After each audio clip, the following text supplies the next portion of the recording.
So this Ryobi saw gave up the ghost the other day.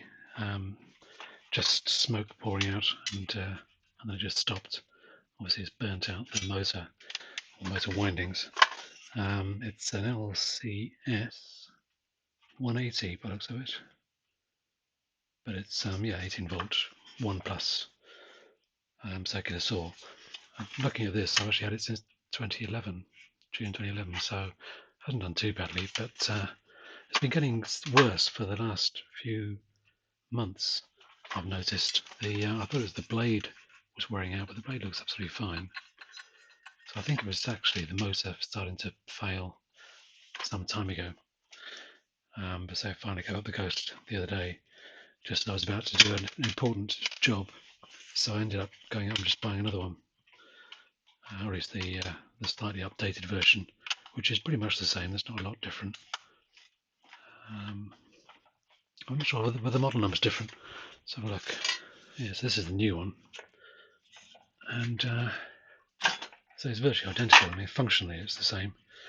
According to this, the model number is R18 CSP Charlie Sierra. Yeah, Papa. Charlie Sierra Papa. So yeah, so it's pretty much the same. I don't know whether the rating of the motor is the same. It's not a brushless motor, which is a shame. But yeah, I mean, functionally it's the same, slightly squared off design. But yeah, I've written a date on this one as well, so I'll have some idea how long this one lasts. But anyway, so I'm not really expecting to repair this, but I thought I'd take it apart anyway. It's got star fasteners, which is fine. So not security as such, but more for ease of assembly. So what should we do next? Maybe take off this bottom plate, which is a crosshead. Interesting, on this old one, this is a die casting, whereas on the new one, it is plastic, probably glass reinforced plastic, but yeah, engineered to a price, obviously. So yeah, there's a little dust catcher. Obviously, just fits on the side. Oh, neat actually, just a single screw, and some ears to tuck under the casting. Those aren't. Right, so there's the base plate. That's much easier now. So just whip the clamshell halves apart.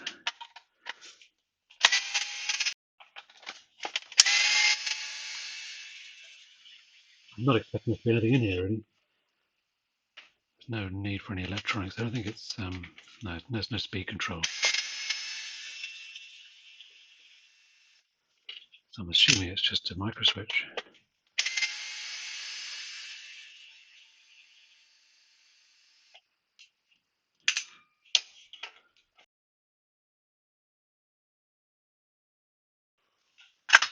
Should be it, I think.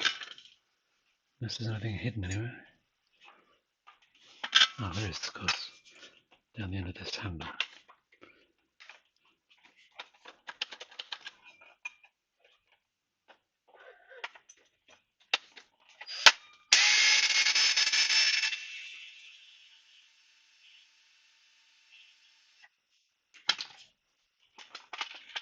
There we go.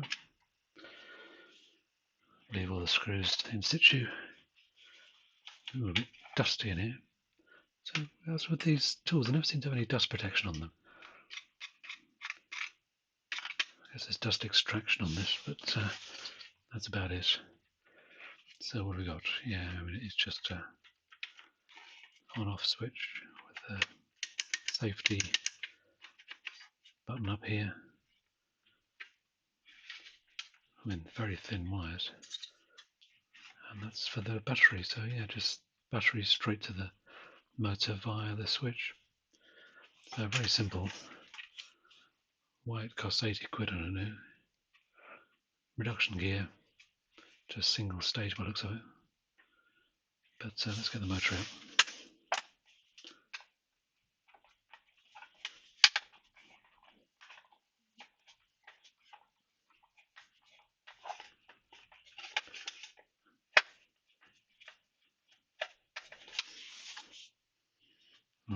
this does smell.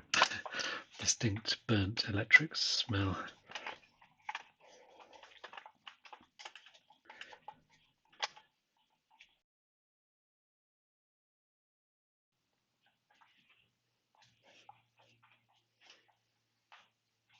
Now some of these have lasers built in.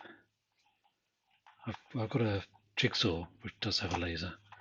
I've seen these, I think American YouTube channels suggest that these have a laser as well, some models, but I didn't see those available in the UK. I think it's a bit of a gimmick in a way, to be honest.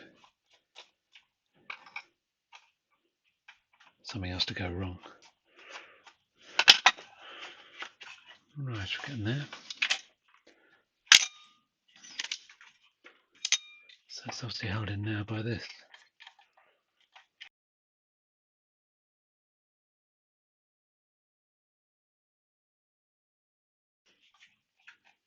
Right, so that releases this plate, which presumably lets this come off. Yes, it does. And there's the spring.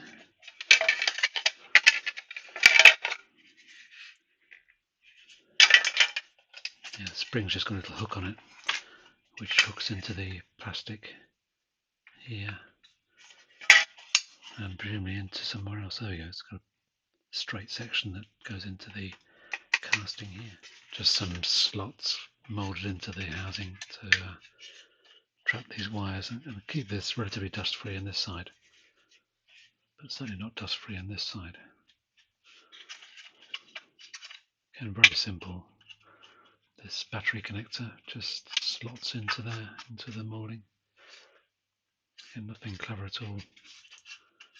There's a rubber buffer there. I'm not sure what that is. Looks as if there's a provision for something to come in here. I don't know what that would be. Oh, it's the Allen key, isn't it? Oh, that's what it is. It holds the Allen key. It's a little resilient buffer just to keep the Allen key in position when it's pressed in.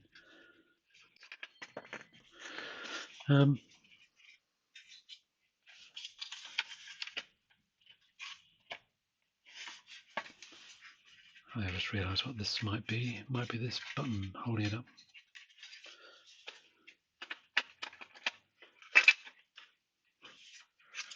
So maybe I have to take this cover off the guard.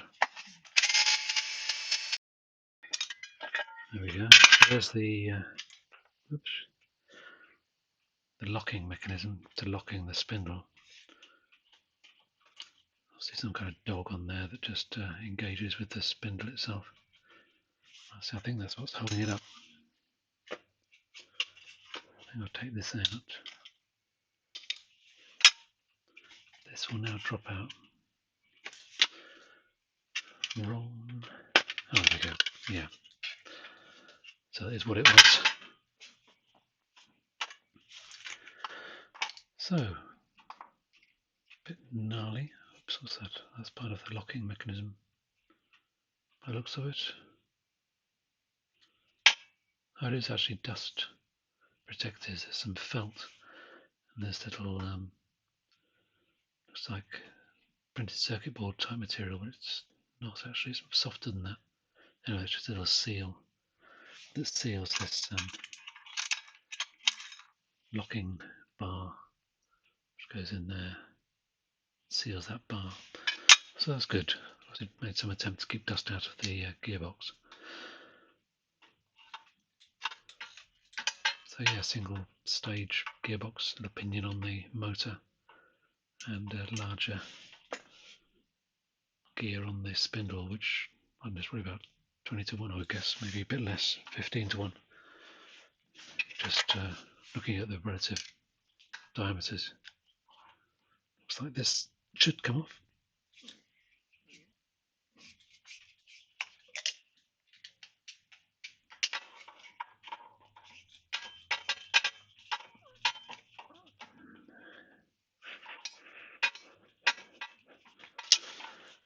Yeah, so those two screws did hold the motor in.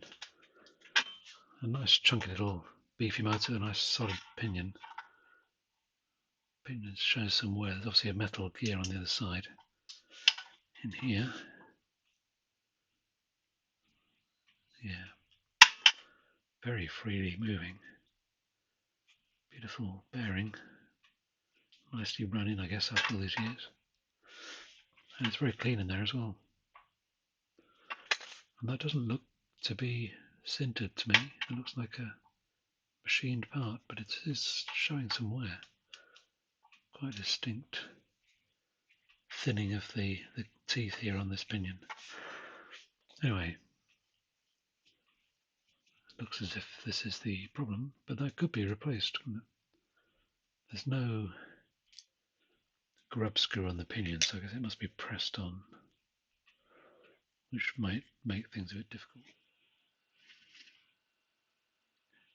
So just looking at this motor, turning it, it was stiff. Just overcame the stiffness, and this dropped out, came out the side, so that looks like a brush to me, part of a brush. So yeah, it's just been overloaded basically, isn't it? And overheated. Probably burnt out the coils.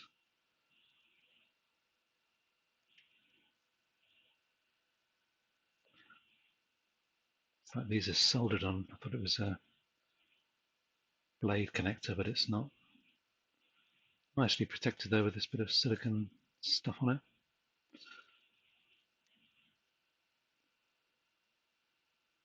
Yeah, I'm not going to take it apart anymore. It's obvious that the motor's burnt out.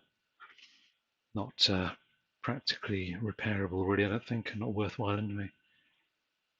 So, yeah, interesting. That's what's inside these. It's a nice little gearbox, but otherwise, not much to it. Right, thanks for watching.